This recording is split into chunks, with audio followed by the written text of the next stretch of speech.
A graça e a paz de Jesus, que esta graça e esta paz maravilhosa, ela possa reinar em sua vida, em seu coração. Eu quero nesta hora deixar para você a palavra do Senhor.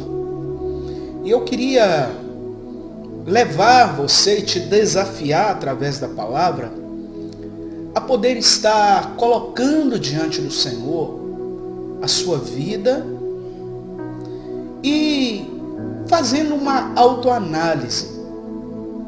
O tema da mensagem é: não se envergonhe do Evangelho.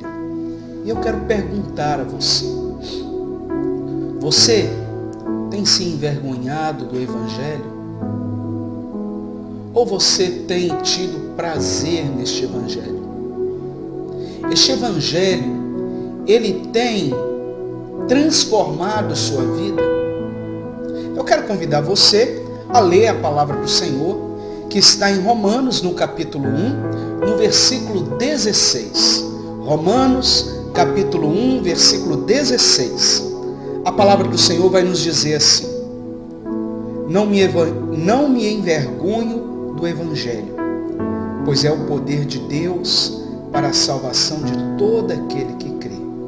Primeiro do judeu, depois do grego. Pois nele se descobre a justiça de Deus de fé em fé. Como está escrito, o justo viverá pela fé. Quero convidar você a orar nesta hora, juntamente comigo, para que Deus possa ter total liberdade de operar em nós e através de nós a sua vontade. Senhor, nós oramos a Ti nesta hora e nós colocamos as nossas vidas diante do Senhor. Muito obrigado, Senhor, pela Tua palavra. Obrigado, Senhor, pelo cuidado maravilhoso do Senhor na nossa vida. E agora pedimos ao Senhor: visita o nosso coração, Deus, e fala conosco através da Tua palavra poderosa, e que ela possa fazer morada na nossa vida, em nome de Jesus. Amém. Glória a Deus. Meu querido e amado irmão, nós sabemos que a palavra de Deus, ela tem uma função de salvar o homem da tristeza, salvar o homem das más decisões, das más escolhas, salvar o homem para levá-lo para a eternidade com o Senhor. E nós vemos a importância do Evangelho do Senhor, principalmente neste contexto que nós estamos vivendo de mundo. E aí, quando eu falo de mundo, eu estou me referindo ao sistema mundano, ao sistema que quer, de alguma forma, travar esta batalha com a igreja, com aquele salvo, com aquele lavado e remido no sangue de Jesus.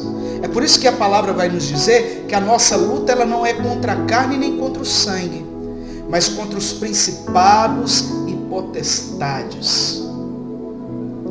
E nesse momento há um mundo espiritual, e nós estamos travando grandes batalhas nesta hora. Talvez eu estou falando para alguém que não crer nisto. E quero dizer já de antemão que você não é obrigado a crer nisto. Mas a palavra de Deus, o Evangelho de Jesus Cristo, nos afirma isto.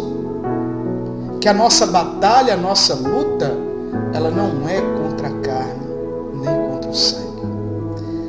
A sua luta não é seu patrão que está com esse enfrentamento contra você. A sua luta não é com a sua família. Não é com o seu filho, com o seu esposo, com a sua esposa, não. A sua luta é contra o adversário da sua alma, que quer matar, roubar e destruir tudo aquilo que Deus tem para você. A sua luta é contra o ladrão, que não entra pela porta, porque a porta é Jesus Cristo. Ele tem nesta hora assaltado vidas e roubando sonhos, tem roubado sonhos, roubado planos, roubado propósitos, matado de uma forma crucial todo o objetivo que o homem tem de buscar o Senhor, e tem destruído o propósito de salvação na vida do homem. A palavra do Senhor vai nos dizer, vai nos mostrar que Jesus veio ao mundo com um firme propósito. O propósito de Jesus veio para dar vida. O Evangelho de João vai nos dizer que ele foi enviado pelo Pai para que todo aquele que nele crê não pereça, mas tenha vida eterna. Nesse propósito, Jesus, o Evangelho vivo, porque quando nós falamos Evangelho, o significado de Evangelho no grego é boas novas. Então, Jesus como Evangelho vivo, como a boa notícia para a humanidade, ele veio com esse propósito de trazer vida. O mundo se via em um momento onde todos estavam virados para a promessa de Deus, que era a vinda do Messias. Não havia no meio das pessoas do mundo aquela religiosidade ao ponto das pessoas adorarem outros deuses. Eles adoravam ao Senhor. Deus se incumbiu de criar uma plataforma onde Cristo iria chegar e iria ser palavra viva, novidade de vida para o homem. E assim aconteceu. Jesus Cristo veio ao mundo, Jesus Cristo se entregou por nós. Jesus Cristo, ele fez com que o homem conhecesse a verdadeira paz, a verdadeira alegria. Ele ofereceu ao homem a retirada do fardo pesado, que o jugo, que o fariseísmo trazia sobre o povo, a lei trazia sobre o povo, o fardo pesado, aquele fardo que ninguém conseguia carregar, ninguém conseguia cumprir. E Jesus fala assim: vinde a mim, vós todos que estáis cansados, oprimidos, eu vos aliviarei. Tomai sobre vós o meu jugo e aprendei de mim, que eu sou manso e humilde de coração. E aí encontrareis descanso para as vossas almas. Porque meu jugo é suave e o meu fardo é leve. Jesus traz a proposta do homem viver em novidade de vida em Cristo Jesus. E aí, nós vemos que ele não vem com essa proposta sozinho. Ele vem com toda a trindade. Ele vem com o mandamento do Pai, porque o Pai o enviou. Ele vem como homem, mas como filho de Deus, ou o próprio Deus. E ele vem trazendo a palavra de um Espírito Santo, que convence o homem do pecado, da justiça e do juízo. Então Cristo, ele vem de forma a operar na vida do homem, a transformar o homem, salvar o homem e trazer para o homem esta novidade de vida, este evangelho que dá ao homem um norte, que traz o homem, para o homem, a importância de ter um caráter cristão, um caráter onde o homem se apresentaria diante do mundo como embaixador de Deus, porque seriam cartas vivas, abertas, anunciando a palavra de Deus.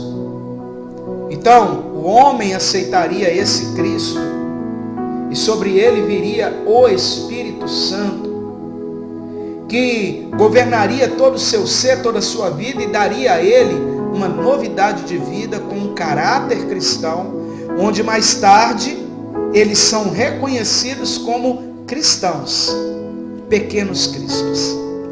E aí, felizmente, este evangelho, ele foi sendo anunciado por Cristo, e este evangelho fez muitos amigos de Cristo. Porque foi assim que Cristo deu o nome para os seus servos. Ele falou, não vos tenho mais chamado de servos, porque os servos não sabem o que o seu Senhor faz. Mas eu tenho vos chamado de amigos.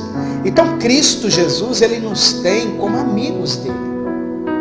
Mas infelizmente, este evangelho, por confrontar o homem, por mostrar ao homem a sua mazela, o seu pecado, por esse Espírito Santo, através desse evangelho, querer convencer o homem do pecado, da justiça e do juízo, alguns não aceitaram este evangelho. E aí se tornaram inimigos de Deus. Hoje, nós temos 3 grupos de pessoas neste mundo. 3 grupos. E esses 3 grupos de pessoas são grupos distintos, onde a palavra de Deus vai nos dar características destes grupos. Apóstolo Paulo, ele diz que nós não devemos nos envergonhar do evangelho, porque o evangelho, ele é salvação. O evangelho, ele é o poder de Deus. E aí, nós temos o primeiro grupo, e esse grupo são a vergonha do evangelho. Eles não se envergonham do evangelho e eles não se orgulham do evangelho. Eles são a vergonha do evangelho. E a palavra do Senhor vai nos dizer em Romanos, no capítulo 1, versículo 28 ao 32, o seguinte, e eu queria que você notasse bem, porque o que nós vamos falar aqui não são qualidades ou características que eu estou denominando, mas o evangelho está denominando. O apóstolo vai trazer o posicionamento deste grupo que são a vergonha do evangelho. Este grupo que o evangelho se envergonha deles. A palavra vai nos dizer assim, além do mais, visto que desprezam o conhecimento de Deus, ele os entregou a uma disposição mental reprovável para praticarem o que não deviam. Tornaram-se cheios de toda sorte de injustiça, maldade, ganância e depravação. Estão cheios de inveja, homicídio, rivalidades, engano e malícia. São bisbilhoteiros, caluniadores, inimigos de Deus, insolentes, arrogantes, presunçosos, inventam maneiras de praticar o mal, desobedecem os seus pais, são insensatos, desleais, sem amor pela família e são implacáveis. Embora conheçam o justo decreto de Deus, de que as pessoas que praticam tais coisas merecem a morte, não somente continuam a praticá-las, mas também provocam aqueles que as praticam. Você notou? Você notou? Por isso que eu falei no início sobre o sistema mundano. E esse sistema tem como prerrogativa simplesmente matar, roubar e destruir tudo aquilo que Deus tem preparado para aquelas pessoas que estão no mundo, que é salvar. E aí, a palavra, ela vai nos dar a seguinte característica deste grupo, que é a vergonha do evangelho. Eles desprezam a Deus. Eles desprezam simplesmente conhecer Deus. Eles vivem escandalosamente. Nós temos visto, e não é novidade para ninguém, a forma que as pessoas hoje, no nosso contexto, têm desafiado a verdade do Evangelho. Você chega para falar de Cristo, você chega para falar da palavra, você chega para falar daquilo que Deus tem para o homem, e eles simplesmente, eu não estou aqui generalizando, eu estou falando de um grupo, eles simplesmente eles querem destruir tudo aquilo que colocamos para eles. Eles não querem somente dizer não, mas eles querem destruir. E se você der lugar, eles vão destruir sua imagem de qualquer forma, para que o Evangelho, através da sua vida, não venha a ser pregado. Hoje se vive de maneira libertina. As pessoas não querem mais liberdade, elas querem libertinagem. Elas não querem mais simplesmente pecar, errar, mas elas querem que você concorde com o erro e as abrace pelo erro. E aí, este escândalo, ele escarnece o Evangelho. Ele escarnece a própria pessoa de Jesus Cristo. Escarnece a justiça. Qual que é a justiça? A justiça é o homem ser justificado no poder do sangue de Jesus. O Senhor diz o seguinte, que o homem pecou, destituído estão da glória de Deus, mas a palavra de Deus, o Evangelho de Jesus Cristo, vai dizer que o sangue de Jesus Cristo, ele é poderoso e capaz para perdoar os pecados. Então, o homem, ele tem o pecado hoje como algo comum. Outros dizem que o pecado é relativo. Vai de quem olha e como olha, se é ou não pecado aquilo. Vivemos o relativismo de uma maneira incoerente. As pessoas querem, de alguma forma, além de viver errada, provar que está certa. Zombam da verdade, zombam de Jesus, zombam do Evangelho, zombam do crente, zombam de tudo que podem zombar para incriminar a palavra do Senhor. Não conseguem, é claro, não conseguem, porque a palavra do Senhor é viva, santa e eficaz, é como a espada de dois gumes. Mas aí querem mistificar ao ponto das pessoas não acreditarem na palavra do Senhor, no Evangelho de Cristo Jesus. Esse grupo, eles estão aliados com Satanás pelo pecado. Querem o prazer barato, querem o prazer de viver o aqui e o agora sem preocupar com o depois. É o secularismo puro e simples que este grupo vive. Promovem a impiedade.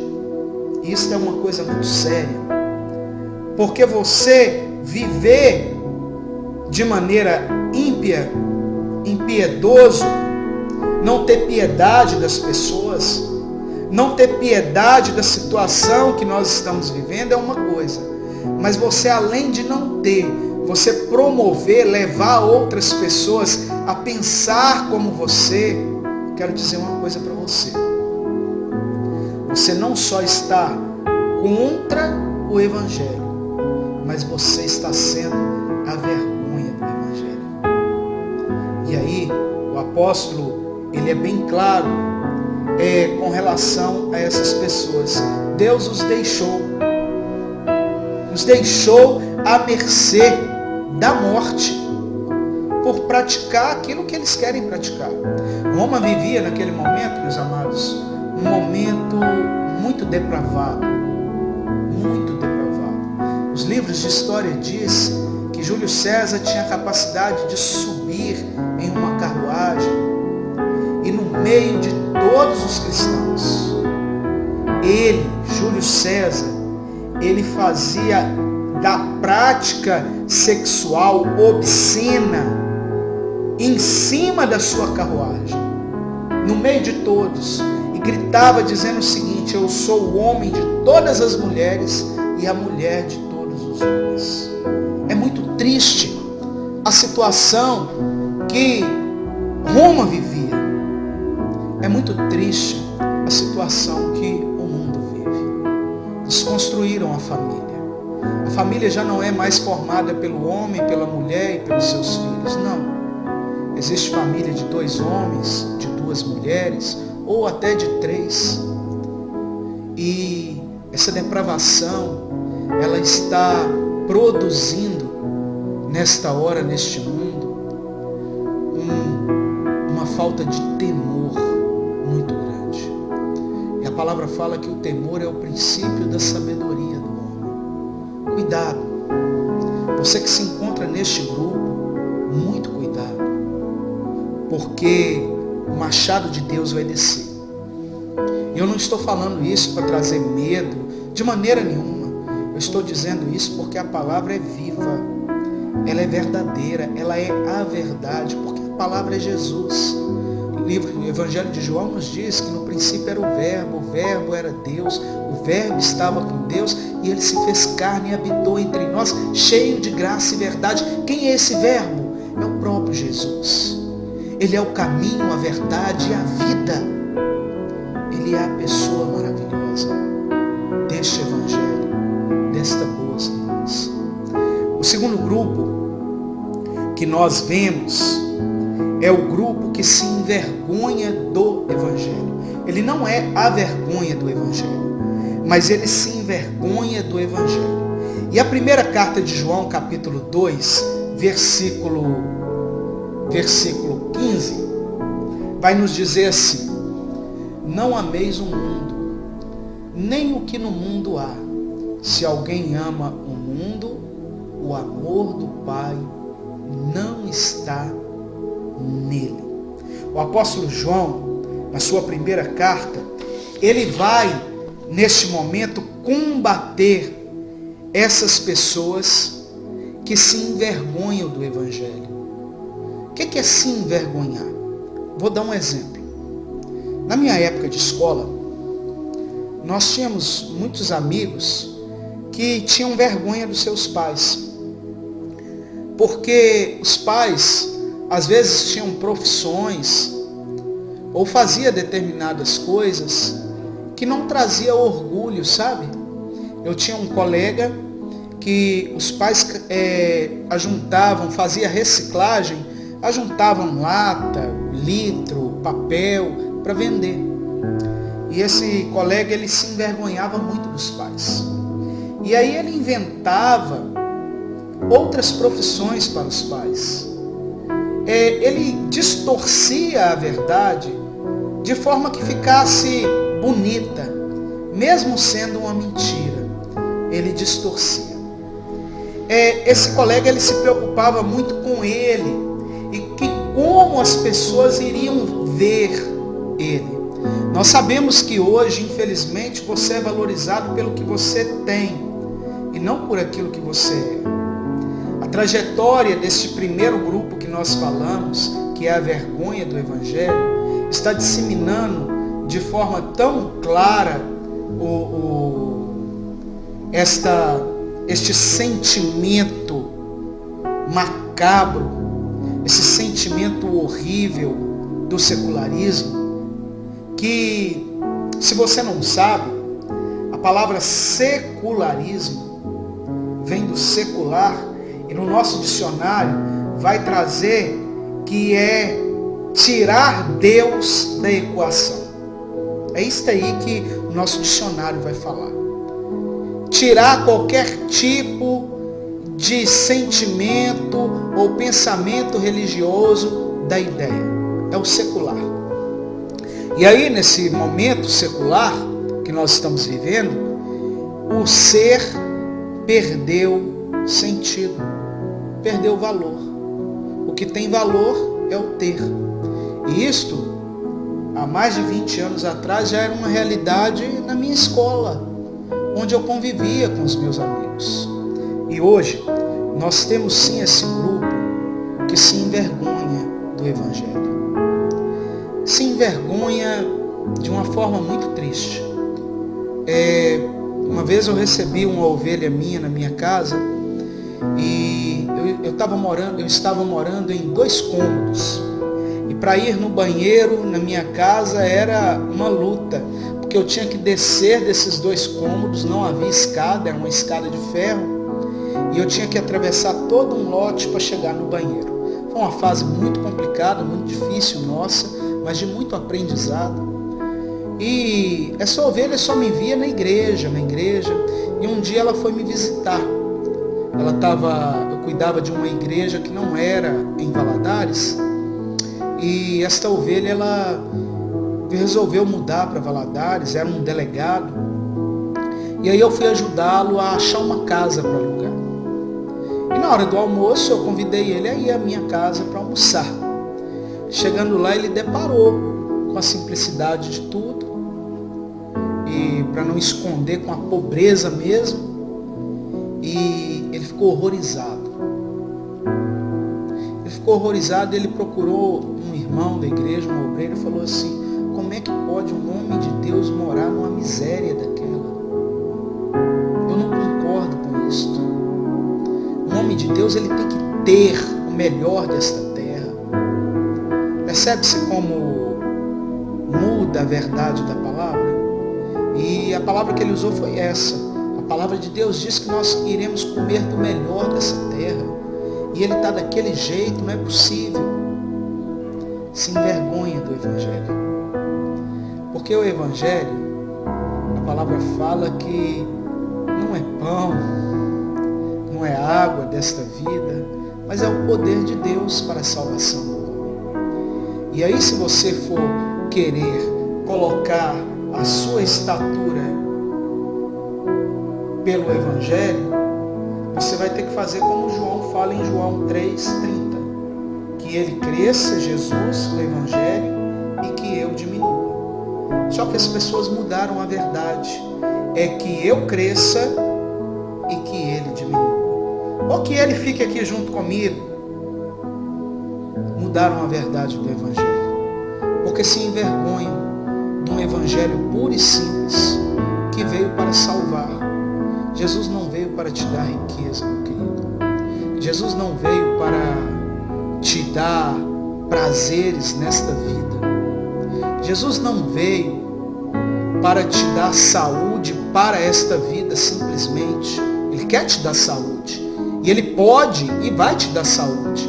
Mas não para você simplesmente ter o prazer de viver nesta vida e não querer outra coisa. Não.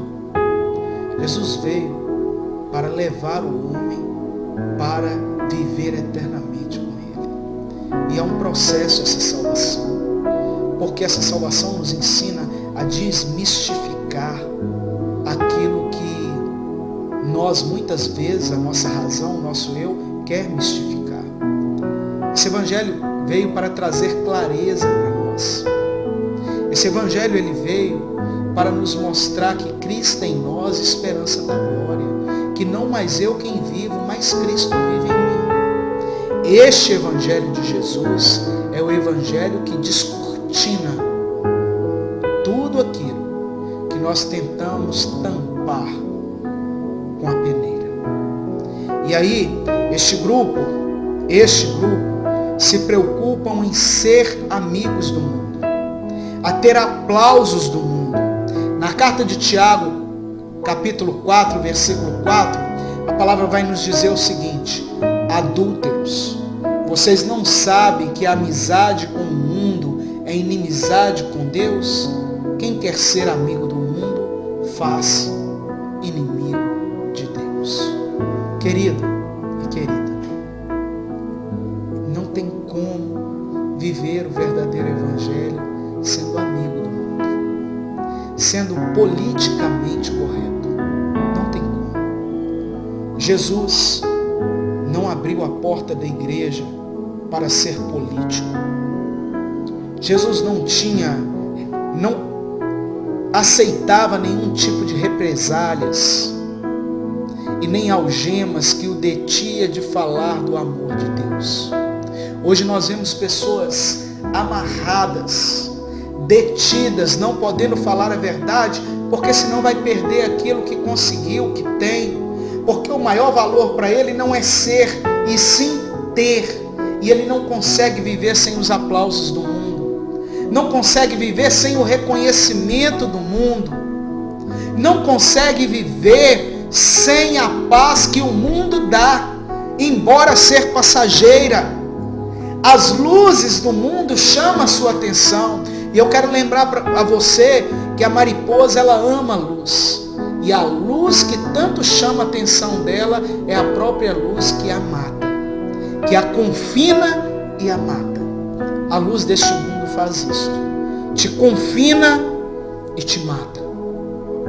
E aí, essas pessoas querem ser amigas do mundo. Desenvolveu na sua mente a capacidade de pensar o seguinte: eu posso servir a Deus e posso pecar. Eu posso servir a Deus e posso fazer isso aqui, ó. Eu posso servir a Deus, mas eu posso ser infiel. Eu posso servir a Deus, mas eu posso falar mentira. Eu posso servir a Deus para falar uma mentirinha que vai fazer bem para os outros que mal têm. Eu posso servir a Deus, mas eu posso esconder isso aqui do meu esposo, da minha esposa, do meu pai, da minha mãe, dos meus filhos. Não, eu posso servir a Deus, mas eu posso também não mostrar para a igreja realmente aquilo que eu gosto de fazer, falar, beber, pensar. Eu posso servir a Deus. A palavra vai nos dizer que não tem como servir dois senhores, porque você vai amar um e aborrecer o outro. Este grupo que se envergonha do Evangelho usa o Evangelho para ganhar dinheiro. Distorcem a palavra ao seu bel prazer. E ao invés de anunciar o amor, anunciam guerras. Não, porque Deus vai lutar com você e você vai vencer os inimigos que te cercam lá no seu trabalho. Não, meu querido. Não é assim que Deus luta. Você tem que lembrar que a palavra diz o seguinte, que tudo que você pedir a Deus, segundo a sua vontade, a vontade de Deus, será atendido. E é por isso que às vezes você não recebe o que você quer, porque não é segundo a vontade do Senhor. É porque você quer vingar de alguém, é porque você quer fazer guerra com alguém, é porque você quer que Deus castigue alguém por você, por causa de você, e Deus não vai fazer isto. Porque Ele é Pai, Ele é um bom Pai. E Ele não ama um e rejeita outro. O amor do Pai é o mesmo amor que Ele tem comigo, Ele tem com você. O mesmo amor que Ele tem por um homem temente a Deus, Ele tem por aquele mendigo. O que diferencia um do outro? A justificação. Você está deixando ser justificado pelo poder do sangue de Jesus? E o justificar é não você viver, mas Cristo viver em você. É isto que faz toda a diferença na nossa vida. E o terceiro e último grupo é o grupo que não se envergonha do Evangelho. Um povo que valoriza ser e não ter.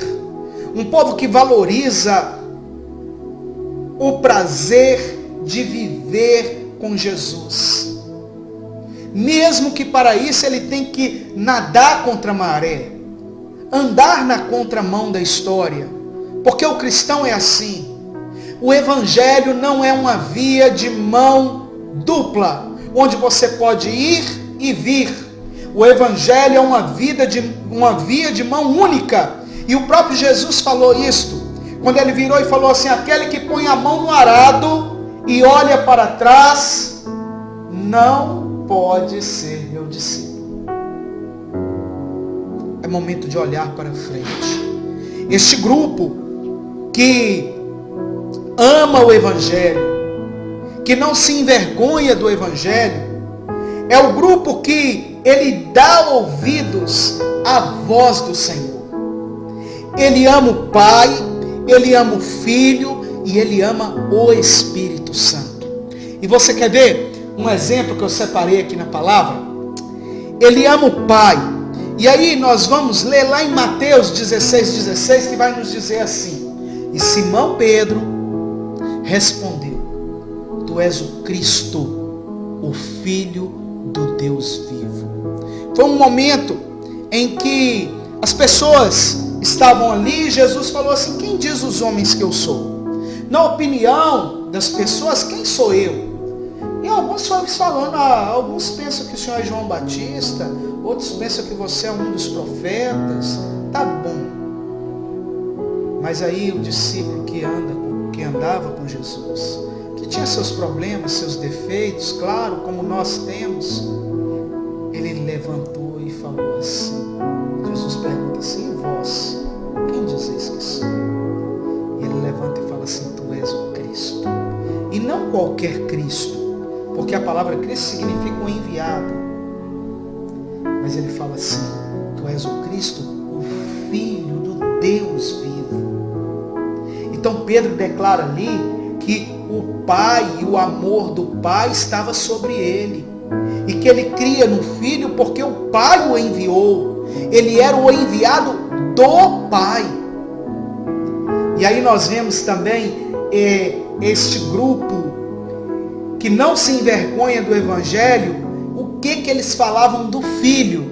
E aí nós vamos lá para João capítulo 6, versículo 68, que diz o seguinte: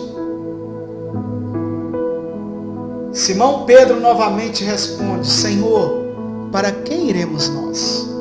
Só tu tens palavras de vida eterna.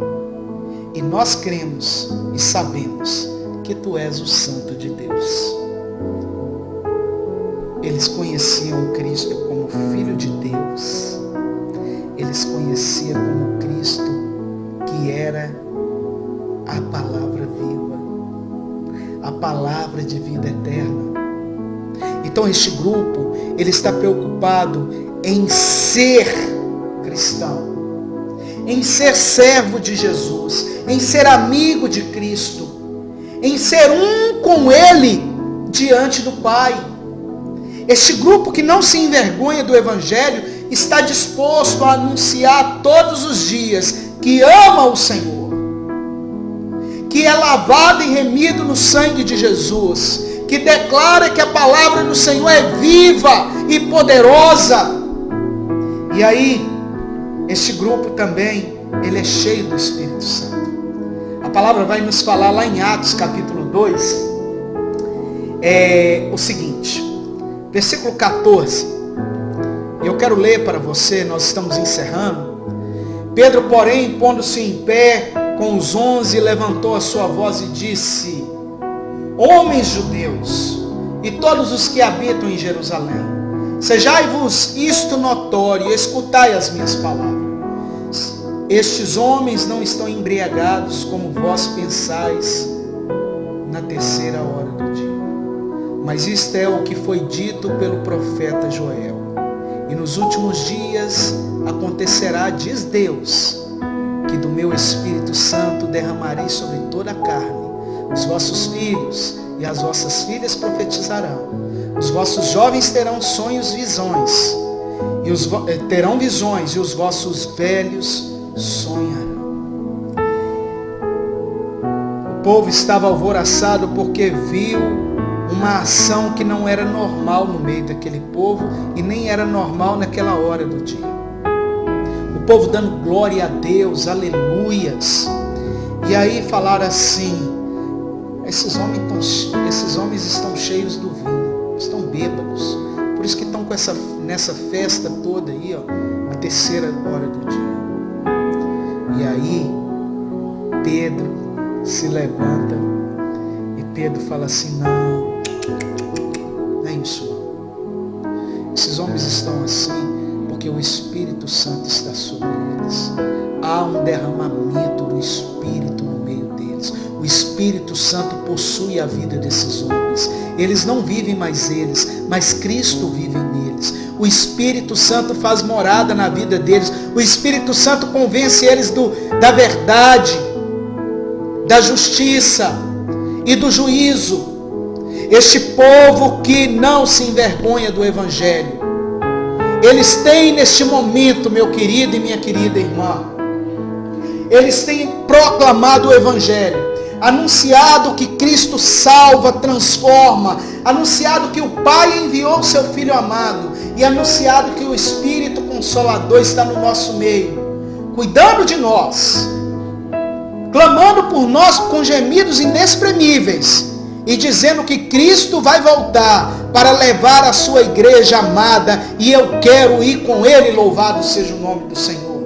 Que Deus possa abençoar a sua vida e que você possa, de uma maneira muito especial, desejar Deus, desejar este Evangelho vivo, desejar esse Evangelho da salvação que transforma, que salva, que liberta e que vai levar o homem para o céu.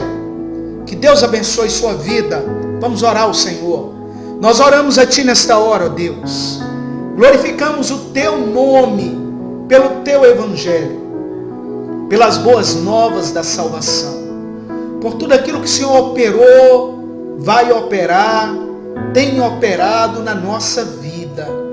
Pai querido, cuida de nós para que possamos ser este povo que não se envergonha do Teu Evangelho, porque Ele é poder de Deus. Ele é poder de Deus. Ele é o poder do Deus poderoso. E nós queremos pedir ao Senhor que a Tua igreja cheia de esperança e de paz possa, Senhor, anunciar este Evangelho para toda a gente, para que a paz ela possa reinar nos corações. Nós oramos e Te glorificamos em nome de Jesus.